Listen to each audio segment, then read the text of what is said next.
Welcome guys. आज की video में हम करेंगे ट्रायंगल्स का सेकंड पार्ट। ठीक है, ट्रायंगल्स का हमने कर लिया था इंट्रोडक्शन और similarity and congruency of triangle, वो लास्ट वीडियो में हमने पढ़ लिया। आज हम करेंगे various types of centres of A triangle. ये भी टॉपिक आपके सिलेबस में दिया हुआ है। 4 टाइप्स ऑफ सेंटर्स होते हैं, centroid, incentre, orthocentre and circumcentre. इन सब को हम 1 बाय 1 डिस्कस करेंगे, लेकिन उससे पहले आपको पता होना चाहिए कि ट्रायंगल में हम मीडियन किसको कहते हैं। मीडियन होता है, एक लाइन होती है जो ट्रायंगल को 2 इक्वल पार्ट्स में डिवाइड करती है। ठीक है, a line which divides a triangle in 2 equal parts, और एक वर्टेक्स से ड्रा होता है। ठीक है, मीडियन अगर आप ड्रा करोगे किसी भी ट्रायंगल में, देखो कैसे ड्रा करना होता है। मीडियन होता है जो अपोजिट साइड के मिड पॉइंट से ज्वाइन करे। ठीक है, सपोज इस साइड का ये मिड पॉइंट है, सो इसको अपोजिट वाले वर्टेक्स से ज्वाइन कर दो तो ये ट्रायंगल का एक मीडियन हो जाएगा। सो मीडियन का आपको याद रखना है, एक तो मीडियन जो है ना, किसी भी साइड के मिड पॉइंट से अपोजिट वाले वर्टेक्स तक जो भी लाइन होगी उसी को हम मीडियन बोलते हैं। किसी भी साइड के मिड पॉइंट से अपोजिट वाले वर्टेक्स तक जो भी लाइन होगी उसको हम क्या बोलेंगे, मिड पॉइंट बोलेंगे। तो total number of mid points कितने, टोटल नंबर ऑफ मीडियंस कितने हो जाएंगे एक ट्रायंगल में? 3 मीडियंस हो जाएंगे। ठीक है ना, एक यहाँ से भी आएगा, इसके मिड पॉइंट से अगर मैं ज्वाइन कर दूं इसके अपोजिट वर्टेक्स को तो एक मीडियन ये हो जाएगा। सिमिलरली इस साइड का जो मिड पॉइंट होगा उसको ज्वाइन कर दो आप अपोजिट वर्टेक्स से, तो ये आपका मीडियन हो जाएगा। तो मीडियन क्या होता है? A line which is drawn from a midpoint या from a vertex to the midpoint of opposite side. A line which is drawn from a vertex to the midpoint of the opposite side. उस vertex के जो भी opposite side होगी उसके midpoint से अगर एक लाइन ड्रा करें हम, किसी भी वर्टेक्स से एक लाइन ड्रा करें to the mid point of the side opposite to that vertex is known as median. समझ गए? अब मीडियन की प्रॉपर्टी भी याद रखना। मीडियन जो है पूरी ट्रायंगल को 2 इक्वल पार्ट्स में डिवाइड करता है। दैट मीन्स अगर सपोज ये आपके पास एक ट्रायंगल है और इसका मिड पॉइंट यहाँ पे होगा, तो ये अगर मीडियन आ गया तो मीडियन ट्रायंगल को 2 इक्वल पार्ट्स में डिवाइड करता है। That means area of this triangle, इस ट्रायंगल का area and area of this triangle, इन दोनों ट्रायंगल का एरिया इक्वल होगा। ठीक है, ये हो गया आपका मीडियन। फिर होता है एल्टीट्यूड। एल्टीट्यूड किसे कहते हैं? परपेंडिकुलर को। किसको कहते हैं? परपेंडिकुलर। किसी भी ट्रायंगल में अगर आप परपेंडिकुलर ड्रा करोगे, सपोज ये ट्रायंगल है, इस वर्टेक्स से अगर मैं परपेंडिकुलर ड्रा करूंगा अपोजिट साइड पे, या क्या परपेंडिकुलर को बोलते हैं एल्टीट्यूड। सिमिलरली इस साइड से परपेंडिकुलर, इस साइड से परपेंडिकुलर, तो एल्टीट्यूड्स भी आपके पास नंबर में कितने होंगे? 3 होंगे। मीडियंस भी कितने होते हैं? 3 होते हैं। सो किसी भी वर्टेक्स से जो आप परपेंडिकुलर ड्रा करते हो उसको एल्टीट्यूड बोलते हैं, और किसी भी वर्टेक्स से अपोजिट साइड के मिड पॉइंट को ज्वाइन करते हो उसको हम मीडियन बोलते हैं। ये 2 चीजें समझ में आ गई। नेक्स्ट होता है आपका एंगल बाइसेक्टर। एंगल बाइसेक्टर, एक लाइन ये भी होती है एंगल बाइसेक्टर। बाइसेक्टर का मतलब समझ लो, बाइसेक्टर का मतलब होता है to divide into 2 equal parts. अगर मैं सपोज कहता हूं कि ये आपके पास एक लाइन सेगमेंट है, इसको बाइसेक्ट करो, तो बाइसेक्ट करने का मतलब होगा इसको 2 इक्वल पार्ट्स में डिवाइड करना है। ठीक है, सो इसके मिड पॉइंट से ये बाइसेक्ट होगी, ये इसका मिड पॉइंट होगा तो ये बाइसेक्ट होगी, ये अब 2 इक्वल पार्ट्स में डिवाइड होगी। सो एंगल बाइसेक्टर का मतलब भी यही हो जाएगा जो एंगल को 2 इक्वल पार्ट्स में डिवाइड करे। ठीक है, अगर आपके पास एक ट्रायंगल है, ये आपकी ट्रायंगल आ गई एक, तो आपको पता है ट्रायंगल में 3 इंटीरियर एंगल्स होते हैं। ठीक है, इन एंगल्स के जो बाइसेक्टर होंगे ना उन्हीं को एंगल बाइसेक्टर बोलेंगे। अब बाइसेक्टर क्या होगा? इस एंगल को वो 2 इक्वल पार्ट्स में जो डिवाइड करेगा। ठीक है, दैट मीन्स ये एंगल इस तरफ वाला और इस तरफ वाला ये दोनों इक्वल होने चाहिए। अगर ये पूरा एंगल 60 था तो 30-30 में डिवाइड करेगा बाइसेक्टर। ठीक है, अगर 70 था तो 35-35 में डिवाइड करेगा। सिमिलरली आपका यहां से भी एक बाइसेक्टर आएगा, सिमिलरली एक यहां से भी बाइसेक्टर आएगा। तो एंगल बाइसेक्टर हो गया सिंपली जो एंगल को बाइसेक्ट करे, दैट इज एंगल को 2 इक्वल पार्ट्स में डिवाइड करे। अगर एंगल 60 डिग्री है तो बाइसेक्टर कहां से जाएगा? 30 से जाएगा, 30-30 में डिवाइड कर देगा दोनों, पूरे एंगल को 2 एंगल्स में डिवाइड करेगा, 2 इक्वल एंगल्स में डिवाइड करेगा। सिमिलरली लाइन का जो बाइसेक्टर होता है उसका भी मीनिंग यही होता है। किसी लाइन को बाइसेक्ट करने का मतलब समझ लो to divide into 2 equal parts, ये बाइसेक्ट का मतलब होता है। नेक्स्ट आपका होता है परपेंडिकुलर बाइसेक्टर। एक होता है परपेंडिकुलर बाइसेक्टर। परपेंडिकुलर बाइसेक्टर आपकी वो वाली लाइन होगी, इन दोनों को कंबाइन कर लो तो परपेंडिकुलर बाइसेक्टर बन जाएगा। ऐसी लाइन जो अपोजिट साइड पे परपेंडिकुलर भी हो और अपोजिट साइड को बाइसेक्ट भी करे। ठीक है, सॉरी क्या हो जाएगा, यहां पे एंगल बाइसेक्ट हो रहा था, यहां पे साइड बाइसेक्ट होगी। अब ऐसी लाइन जो अपोजिट साइड पे परपेंडिकुलर भी हो और अपोजिट साइड को बाइसेक्ट भी करे उसको हम बोलते हैं perpendicular bisector. For example bisect का मतलब मिड पॉइंट पे ज्वाइन करेगा, तो ये ऐसी लाइन जो इस पे परपेंडिकुलर भी होगी, दैट इज 90 डिग्री का एंगल भी होगा, और इस लाइन को 2 इक्वल पार्ट्स में डिवाइड भी करेगी, दैट मीन्स मिड पॉइंट से ज्वाइन करेगी, यहां से मिड पॉइंट्स पे ज्वाइन करेगी। ठीक है, उसको बोलते हैं हम परपेंडिकुलर बाइसेक्टर। ठीक है, इन दोनों को, सॉरी मैंने उन दोनों को बोल दिया, इन दोनों को कंबाइन करो तो परपेंडिकुलर बाइसेक्टर बनता है। देखो मीडियन क्या होता है, मीडियन मिड पॉइंट को ज्वाइन करता है, दैट इज साइड को बाइसेक्ट करता है। मीडियन जो है ना, ये मीडियन तो इस पूरी साइड को बाइसेक्ट कर रहा है ना, दो इक्वल पार्ट्स में डिवाइड कर रहा है, क्योंकि मिड पॉइंट को ज्वाइन कर रहा है, तो दो इक्वल पार्ट्स में डिवाइड कर रहा है, दैट मीन्स इस साइड को बाइसेक्ट कर रहा है, और एल्टीट्यूड परपेंडिकुलर होता है। इन दोनों को अगर मैं मिला लूँ, अगर ऐसी लाइन हो जो परपेंडिकुलर भी हो और अपोजिट साइड को बाइसेक्ट भी करे, दैट इज अपोजिट साइड के मिड पॉइंट पे जाके ज्वाइन करे, इन दोनों को कंबाइन करो तो बनता है क्या, परपेंडिकुलर बाइसेक्टर। ठीक है, मीडियन और अल्टीट्यूड को अगर कंबाइन करो तो बनता है परपेंडिकुलर बाइसेक्टर। अब परपेंडिकुलर बाइसेक्टर हर ट्राइंगल में पॉसिबल नहीं हो सकता, क्योंकि फॉर एग्जांपल ऐसी आपके पास कोई ट्राइंगल है, ऐसी ट्राइंगल है, तो इस ट्राइंगल में आप परपेंडिकुलर बाइसेक्टर नहीं बना सकते, जो बिकॉज जो बाइसेक्टर होगा वो परपेंडिकुलर नहीं होगा, और जो परपेंडिकुलर होगा वो बाइसेक्टर नहीं होगा। देखो यहाँ पे अगर मैं परपेंडिकुलर ड्रा करूँ तो परपेंडिकुलर तो सीधा आएगा यहाँ पे, ये ऐसे, लेकिन जो बाइसेक्टर आएगा, बाइसेक्टर तो मिड पॉइंट को ज्वाइन करता है, इस लाइन का मिड पॉइंट कहीं यहाँ पे होगा, है ना। देखो ये आ गया, ये आपका आ गया बाइसेक्टर, ये आ गया परपेंडिकुलर, दोनों अलग अलग लाइंस है। लेकिन किसी ट्राइंगल में ऐसा होगा जो सिमेट्रिकल ट्राइंगल होगी, उसमें परपेंडिकुलर बाइसेक्टर एक हम बना सकते हैं, लेकिन याद रखना परपेंडिकुलर बाइसेक्टर हर ट्राइंगल में सेम नहीं होगा, नहीं बना सकते।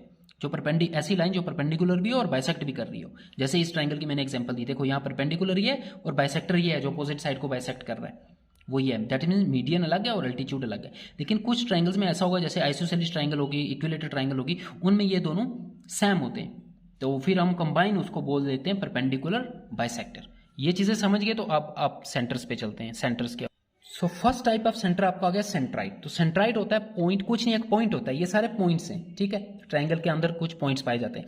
सेंट्राइड होता है point of intersection of three medians of a triangle. अभी मैंने आपको बताया कि एक ट्राइंगल में तीन मीडियंस होते हैं, तो वो तीन मीडियंस एक दूसरे को एक पॉइंट पे इंटरसेक्ट करते हैं, उसी पॉइंट को आप बोलते हैं सेंट्रॉइड। अगर आपके पास एक ट्राइंगल है, जैसे यहाँ बनाया हुआ मैंने ट्राइंगल ABC, तो यहाँ पे AD आपका आ गया मीडियन फ्रॉम वर्टेक्स से, सिमिलरली वर्टेक्स B से आपका मीडियन आ गया BE, और वर्टेक्स C से आपका मीडियन आ गया CF। अगर ये मीडियन है ना, तो D जो है वो मिड पॉइंट होगा किसका, BC का, E जो है मिड पॉइंट होगा AC का, F जो है मिड पॉइंट होगा AB का, ये भी याद रख लो। अब ये तीनों मीडियंस देखो इस पॉइंट पे एक दूसरे को इंटरसेक्ट कर रहे हैं, इसी पॉइंट को हम बोलते हैं सेंट्राइड, इसी पॉइंट को हम क्या बोलते हैं, centroid. So centroid is nothing but the point of intersection of three medians of a triangle. Triangle के जो तीन मीडियंस होते हैं उनका जो पॉइंट ऑफ इंटरसेक्शन होता है उसी को हम सेंट्राइड बोलते हैं। अब इसकी हम प्रॉपर्टीज देख लेते हैं।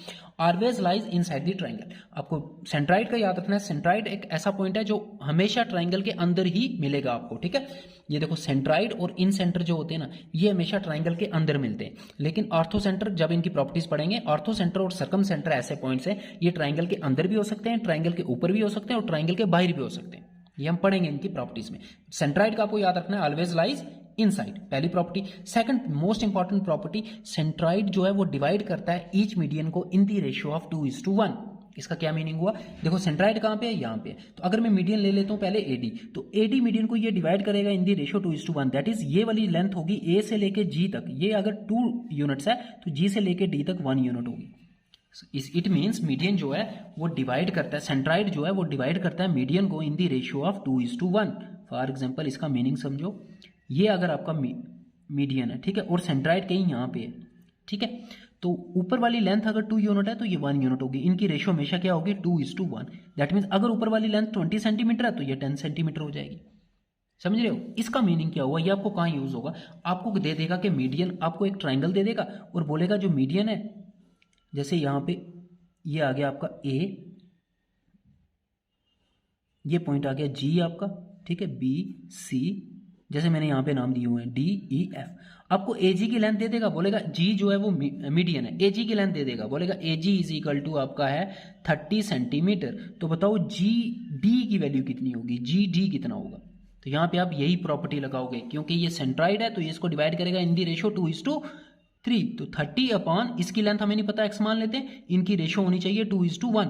याद रखना 2 किसकी रेशियो लेनी है, ऊपर वाले की, मीडियन से ऊपर जो है ये 2 रेशियो होगा, ये 1 रेशियो होगा, ठीक है। ऊपर वाला ही आपको AG दिया हुआ है ना, AG 30 दिया है और GD फाइंड करना है, तो यहाँ से x की वैल्यू फाइंड कर लो।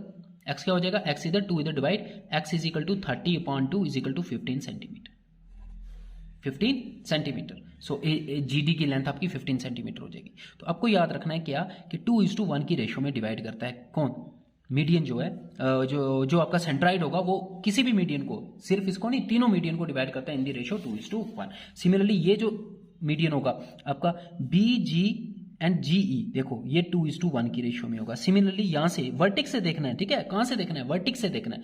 वर्टिक्स से जो लेंथ होगी ना सी जी वो आपकी 2 होगी और उसके बाद वाली जी एफ वो 1 होगी।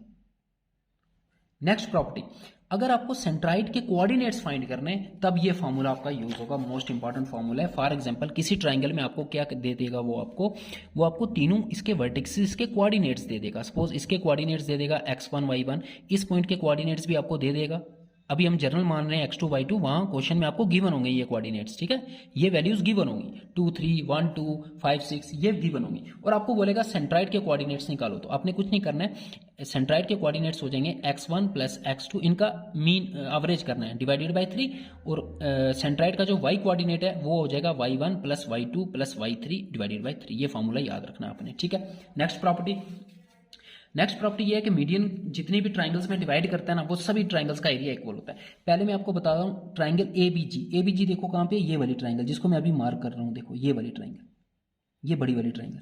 सिमिलरली यहाँ पे BGC, ये कौन सी ट्राइंगल है, ये वाली ट्राइंगल। सिमिलरली थर्ड वाली ये वाली आ गई AGC, ये वाली ट्राइंगल। इन तीनों ट्राइंगल का एरिया इक्वल होगा, और किसके इक्वल होगा, बड़ी ट्राइंगल जो है ABC उसके 1/3 होगा। सिमिलरली अगर मैं छोटी वाली ट्राइंगल लूँ, छोटी ट्राइंगल ये वाली, ऐसी 6 ट्राइंगल बन रही है, देखो 1 2 3 4 5 6, इन 6 ट्राइंगल्स का एरिया भी इक्वल होगा, और बड़ी ट्राइंगल के 1/6 होगा, बड़ी ट्राइंगल के 1/6 होगा, ये भी याद रखना है। तो मीडियंस के केस में जितनी भी तरह की ट्राइंगल्स बनती है ना, सिमेट्रिकल ट्राइंगल्स, उन सब का एरिया इक्वल होता है। और अगर मैं इन मिड पॉइंट्स को ज्वाइन कर दूं, जैसे ये EFD, इन पॉइंट्स को अगर मैं ज्वाइन कर दूं तो देखो एक ट्राइंगल बन रही है, ये वाली, ये अंदर वाली बड़ी ट्राइंगल देखो, ये वाली, ठीक है। इस ट्राइंगल का एरिया जो होगा, और जो इसके ऊपर ट्राइंगल बन रही है देखो, एक ये वाली, ये पूरी 4 तरह की ट्राइंगल दिख रही है आपको, एक ये वाली पूरी और एक ये वाली पूरी। मैं नाम दे रहा हूं, यहाँ पे नाम दिए हुए हैं, AFE एक ट्राइंगल, BDF दूसरी ट्राइंगल, DCE तीसरी ट्राइंगल, और चौथी ये जो सेंटर में बन रही है मिड पॉइंट्स को ज्वाइन करके जो बनी थी FDE। इन चारों का एरिया भी इक्वल होगा, और ये किसके इक्वल होगा, 1/4 of area of triangle ABC। तो सेंट्राइड समझ गए, point of intersection of median always lies inside. Second property, always lies inside the triangle. Third property के divides the median in the ratio of 2:1। और fourth property, अगर उसके coordinates निकालने हैं तो x1 plus x2 plus x3 divided by 3, और y coordinate हो जाएगा y1 plus y2 plus y3 upon 3। और फिफ्थ प्रॉपर्टी के ट्राइंगल्स जितने भी तरह के बनेंगे उन सबका एरिया इक्वल होगा। नेक्स्ट आपका सेंटर होता है इन सेंटर। इन सेंटर होता है the point of intersection of 3 interior angle bisectors. Angle bisector मैंने आपको बता दिया, जो एंगल को बाइसेक्ट करेगा। ट्राइंगल में 3 इंटीरियर एंगल्स होते हैं, उन तीनों एंगल्स को जो बाइसेक्ट करेंगे लाइंस, उनको हम बोलेंगे एंगल बाइसेक्टर। अब ये तीनों एंगल बाइसेक्टर जो एक ट्राइंगल में होंगे वो एक दूसरे को किसी पॉइंट पे कट करेंगे, इंटरसेक्ट करेंगे, उसी पॉइंट को हम बोलेंगे incentre. So incentre is nothing but the point of intersection of 3 angle bisectors of a triangle. Interior angle bisector, interior angle के जो बाइसेक्टर होंगे, ठीक है। इसकी एक डेफिनेशन और है, वो भी याद रखना। इन सेंटर क्या होता है कि किसी भी ट्राइंगल में जो भी, अगर किसी ट्राइंगल में आप एक सर्कल ड्रा करो, लार्जेस्ट सर्कल जो उस ट्राइंगल में बन सकता है, जो तीनों साइड्स को टच करेगा, उस सर्कल का जो भी सेंटर होगा ना, उसी को इन सेंटर बोलते हैं। अगर मैं इस ट्राइंगल में एक सर्कल ड्रा करूं ना, जो तीनों साइड्स को टच करेगा, ऐसे एक सर्कल ड्रा करूं, तो उस सर्कल का सेंटर जो होगा वो यही पॉइंट आने वाला है, incentre. Also it is the centre of the inscribed circle which is the largest circle that will fit inside the triangle। Triangle के अंदर जो सबसे बड़ा सर्कल फिट हो सकता है, उस सर्कल का जो सेंटर होगा वही इन सेंटर होता है। तो दो तरह की डेफिनेशन है, एक हो गया point of intersection of angle bisector, और दूसरा हो गया किसी भी ट्राइंगल में जो सबसे बड़ा आप सर्कल बना सकते हो, उस सर्कल का जो सेंटर होगा वही पॉइंट होगा, उसी पॉइंट को हम बोलते हैं इन सेंटर, और उस सर्कल को बोलते हैं इन सर्कल। ये भी याद रखना, this circle is called as incircle. उस सर्कल को बोलते हैं इन सर्कल। उस सर्कल का रेडियस हो जाएगा ये OE भी उसका रेडियस होगा, OF भी उसका रेडियस होगा, OD भी उसका रेडियस होगा। दैट मीन्स ये तीनों आपस में इक्वल होंगे, क्योंकि किसी भी सर्कल का जो रेडियस होता है वो तो इक्वल होता है। सर्कल का रेडियस जो होता है वो चाहे यहां से मेजर करो, यहां से मेजर करो, यहां से मेजर करो, वो तो इक्वल होता है ना। सो ये तीनों इक्वल होंगे, ठीक है। कौन कौन से, GF, GE और GD, ये तीनों लेंथ इक्वल होंगे, वही लिखा हुआ है। GF is equal to GE is equal to GD is equal to radius of incircle. ये तीनों क्या इन सर्कल के रेडियस है। अगर आपको इस ट्राइंगल का एरिया फाइंड करना हो और आपको गिवन क्या हो, ये दो चीजें गिवन हो, ट्राइंगल का सेमी पेरीमीटर और जो इन सर्कल बन रहा है उसका रेडियस गिवन है, तो दोनों को मल्टीप्लाई कर दो तो आपका एरिया ऑफ ट्राइंगल आ जाएगा, ठीक है। एरिया ऑफ ट्राइंगल का एक फॉर्मूला तो आपने पढ़ा होगा 1/2 बेस इंटू हाइट। लेकिन यहाँ पे इस केस में अगर इन सर्कल का आपको रेडियस दे जाए तो आपको एरिया निकालने के लिए सेमी पेरीमीटर को मल्टीप्लाई करना है रेडियस से, वो एरिया हो जाएगा। सेमी पेरीमीटर होता है, देखो ट्राइंगल का पेरीमीटर क्या होता है, पेरीमीटर होता है sum of all sides. So A B की लेंथ प्लस बी सी की लेंथ प्लस सी ए, ये तो आपका पेरीमीटर आ गया। सेमी पेरीमीटर का मतलब हो गया हाफ पेरीमीटर, तो इसको डिवाइडेड बाय 2 कर दो, ये आपका आ गया सेमी पेरीमीटर। इसको मल्टीप्लाई कर दो जो आपको रेडियस दिया होगा इन सर्कल का, ये आपका एरिया आ जाएगा ट्राइंगल का, ठीक है। अब इन सेंटर के लिए एक प्रॉपर्टी ये भी याद रखनी है, सेंट्राइड की तरह ये भी जो है always lies inside the triangle, always lies inside the triangle, ठीक है। और इसके अगर कोऑर्डिनेट्स फाइंड करने उसके लिए फॉर्मूला ये है, इसके कोऑर्डिनेट्स फाइंड करने के लिए सिर्फ वर्टिसेस के कोऑर्डिनेट्स गिवन नहीं होंगे आपको साइड्स की लेंथ भी गिवन होगी। तीनों साइड्स की length suppose A B C है, ट्राइंगल के तीनों साइड्स की लेंथ अगर ए बी सी है और कोऑर्डिनेट्स भी आपको गिवन है, तो तब आ जाएगा आपका इन सेंटर के कोऑर्डिनेट्स हो जाएंगे ए हो जाएगा फर्स्ट साइड की लेंथ, ठीक है, ए बी की लेंथ, ठीक है। BC की लेंथ को हमने स्मॉल b से डिनोट किया और AC की लेंथ को स्मॉल c से अगर डिनोट किया तो आपका फॉर्मूला ये हो जाएगा ax1 plus bx2 plus cx3 divided by a plus b plus c। Similarly y coordinate हो जाएगा ay1 plus by2 plus cy3 upon a plus b plus c। सो ये कुछ प्रॉपर्टीज भी आपने याद रखनी है, बिकॉज ये आपको ये टॉपिक आपके सिलेबस में इन डिटेल दिया हुआ है, various kinds of centres of a triangle. तो ये सेंटर्स भी याद रखने हैं, ये सेंटर की डेफिनेशन भी याद रखनी है और इनकी प्रॉपर्टीज भी याद रखनी है आपने। नेक्स्ट टाइप ऑफ सेंटर आपका होता है ऑर्थो सेंटर। तो ऑर्थो सेंटर आपका होता है जो एल्टीट्यूड्स का पॉइंट ऑफ इंटरसेक्शन होता है। एल्टीट्यूड्स मैंने बता दिया जो परपेंडिकुलर होते हैं, किसी भी वर्टेक्स से अपोजिट साइड पे अगर परपेंडिकुलर ड्रा करोगे उसको हम एल्टीट्यूड बोलते हैं। सो ट्राइंगल में 3 वर्टेक्सेस होते हैं तो एल्टीट्यूड भी कितने होंगे, 3 होंगे, तीनों वर्टेक्सेस से ड्रा होंगे। जैसे देखो इस ट्राइंगल में इस वर्टेक्स से इस अपोजिट साइड पे अगर परपेंडिकुलर ड्रा किया तो ये एल्टीट्यूड हो गया, एक ये हो गया, एक ये हो गया। इनका जो पॉइंट ऑफ इंटरसेक्शन होता है उसको हम बोलते हैं ortho centre, point of intersection of 3 altitudes of a triangle. अब ऑर्थो सेंटर जो होता है ना वो इनसाइड लाई नहीं करता, वो इनसाइड भी लाई कर सकता है और ट्राइंगल के आउट साइड भी लाई कर सकता है। जैसे मैंने स्टार्टिंग में बताया आपको, सेंट्राइड और incentre always lies inside, but orthocentre inside भी लाई कर सकता है आउट साइड भी। उसके लिए क्या कंडीशन है, ये कंडीशन आपको याद रखनी है। अक्यूट एंगल ट्राइंगल के लिए हमने पढ़ लिया अक्यूट एंगल ट्राइंगल क्या होती है, जिसमें तीनों एंगल अक्यूट होते हैं, दैट इज 90 से छोटे होते हैं। अक्यूट एंगल ट्राइंगल के लिए ये हमेशा इनसाइड लाई करेगा, ऑब्ट्यूज एंगल ट्राइंगल के लिए ये हमेशा आउट साइड लाई करेगा। अक्यूट एंगल के लिए इनसाइड, ऑब्ट्यूज एंगल के लिए आउटसाइड। और राइट एंगल ट्राइंगल के लिए ये लाई करता है on the vertices of A right angle, जो राइट एंगल का वर्टिक्स होगा। फॉर एग्जांपल यहाँ पे मैं राइट एंगल एक ड्रा कर रहा हूँ, ये आपकी राइट एंगल आ गई।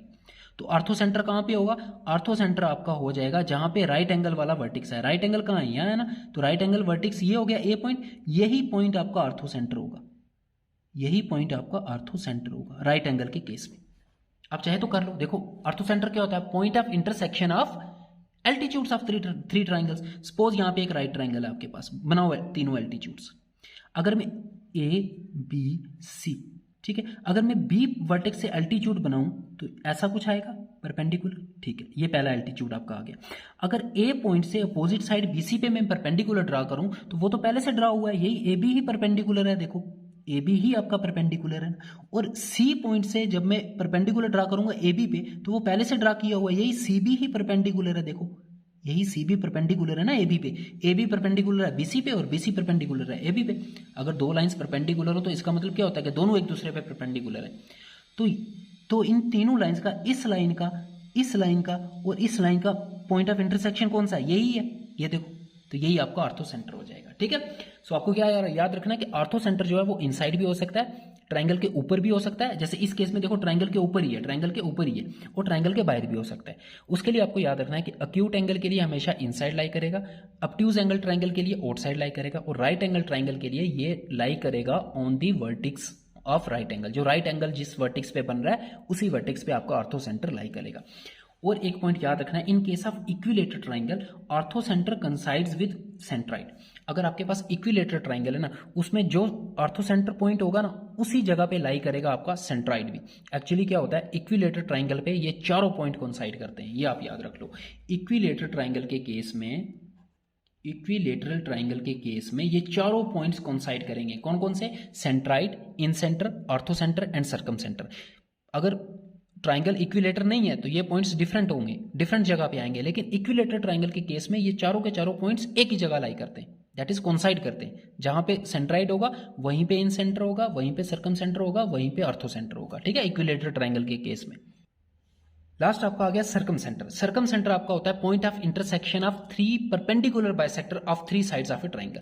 साइड पे जो ऐसी लाइन जो वर्टेक्स से ड्रा की जाए और साइड पे परपेंडिकुलर भी हो और उसको बाइसेक्ट भी करे, दैट इज उसके मिड पॉइंट पे जाके ज्वाइन करे, दैट इज डी जो है वो मिड पॉइंट होगा बीसी का, और ये लाइन देखो इस पे परपेंडिकुलर भी है बीसी पे, तो उसको बोलते हैं परपेंडिकुलर बाइसेक्टर। दैट मीन ऐसी लाइन जो अपोजिट साइड पे परपेंडिकुलर भी हो और अपोजिट साइड को बाइसेक्ट भी करे, उसको हम बोलते हैं परपेंडिकुलर बाइसेक्टर। तो तीन परपेंडिकुलर बाइसेक्टर होंगे, वो जहां पे भी मीट करेंगे उनके पॉइंट ऑफ इंटरसेक्शन को हम बोलते हैं सर्कम सेंटर। इसकी एक डेफिनेशन और होती है कि अगर मैं एक सर्कल ड्रा करूं जो इन वर्टिसेस से पास करेगा, ए से, बी से, सी से, ऐसे एक सर्कल ड्रा करूं जो इन तीन वर्टिसेस से पास करेगा, तो उस सर्कल का जो सेंटर होगा वही आपका सर्कम सेंटर होता है। ठीक है, इस सर्कल को और इन सर्कल को कंफ्यूज नहीं करना। जैसे इन सेंटर वाले केस में मैंने बताया था उसकी दूसरी डेफिनेशन कि जो अंदर ट्राइंगल के अंदर जो सर्कल होगा, लार्जेस्ट सर्कल, वो अंदर होता है वो वाला सर्कल, इन सर्कल जो होता है। ये वाला सर्कल जो होगा वो वर्टिसेस से पास करेगा आउटसाइड से। इस सर्कल का जो सेंटर होता है उसको हम सर्कम सेंटर बोलते हैं। Also it is the centre of the circle passing through three vertices of a triangle. तो इसकी दोनों डेफिनेशन आपको याद रखनी है। सर्कम सेंटर और ये जो सर्कल बना जो वर्टिसेस से पास होगा इसको सर्कम सर्कल बोलते हैं। इसको क्या बोलते हैं? Circumcircle. All the vertices of a triangle are equidistant from the circumcentre. जो सर्कम सेंटर होता है ना, वहां से जितने भी वर्टिसेस हैं उनका डिस्टेंस इक्वल होता है, दैट इज ए जी, इसका डिस्टेंस आ गया बी जी और इसका डिस्टेंस आ गया सी जी, ये तीनों इक्वल होंगे। ठीक है, एक पॉइंट ये याद रखना है। अब जो सर्कम सेंटर होता है ये भी आर्थो सेंटर की तरह अंदर भी लाई कर सकता है, बाहर भी लाई कर सकता है और ट्राइंगल के ऊपर भी। तो इसके लिए आपको याद रखना है एक्यूट एंगल ट्राइंगल के लिए इनसाइड लाई करता है, सैम जैसा आपका आर्थो सेंटर में था। ऑब्ट्यूज एंगल ट्राइंगल के लिए आउटसाइड लाई करता है, सैम जो आपका आर्थो सेंटर के लिए था। ये दो पॉइंट तो सैम है जो आर्थो सेंटर वाले। अगर एक्यूट एंगल ट्राइंगल होगी तो आर्थो सेंटर भी इनसाइड लाई करेगा और सर्कम सेंटर भी इनसाइड लाई करेगा। अगर ऑब्ट्यूज एंगल ट्राइंगल होगी तो आर्थो सेंटर भी आउटसाइड लाई करेगा ट्राइंगल के और सर्कम सेंटर भी आउटसाइड लाई करेगा। लेकिन अगर राइट एंगल ट्राइंगल होगी तो ये कहां पे लाई करता है? ये लाई करता है at mid point of hypotenuse. अगर आपके पास राइट एंगल ट्राइंगल होगी तो जो आपका सर्कम सेंटर है वो कहां पे लाई करता है? यहां पे हाइपोटेन्यूज। ये लॉन्गेस्ट साइड को हाइपोटेन्यूज बोलते हैं ना, जो राइट एंगल के अपोजिट होती है उस साइड को हम हाइपोटेन्यूज बोलते हैं। हाइपोटेन्यूज का जो मिड पॉइंट होगा ना वही आपका क्या होगा? Circum centre. Circum centre. तो सर्कम सेंटर और इन सेंटर राइट एंगल ट्राइंगल में डिफरेंट होते हैं। ठीक है, सर्कम सेंटर लाई करेगा यहाँ पे और इन सेंटर मैंने कहाँ बताया था? यहाँ पे। ये आपका सॉरी आर्थो सेंटर, ये आपका आर्थो सेंटर आ गया। सो राइट एंगल ट्राइंगल के केस में आपको याद रखना आर्थो सेंटर यहाँ पे लाई करता है और सर्कम सेंटर यहाँ पे लाई करता है। ठीक है, सो ये थे आपके 4 टाइप्स ऑफ सेंटर्स। कौन कौन से? सेंट्राइड, इन सेंटर, सर्कम सेंटर और आर्थो सेंटर। तो ये आपको याद रखना है, इनकी प्रॉपर्टीज भी याद रखनी है। अब ट्राइंगल्स वाला टॉपिक हो चुका है, इस पे आप कल की वीडियो में हम एमसीक्यू डिस्कस करेंगे। If you like the video please channel को सब्सक्राइब कर देना। 65% हमारे जो वीडियो वॉच करते हैं लोग, उन्होंने चैनल को सब्सक्राइब नहीं किया हुआ है। सो प्लीज सब्सक्राइब कर दें अगर वीडियो अच्छी लगी, और टेलीग्राम को ज्वाइन कर लेना, उसका लिंक मिल जाएगा आपको डिस्क्रिप्शन बॉक्स में। Thank you.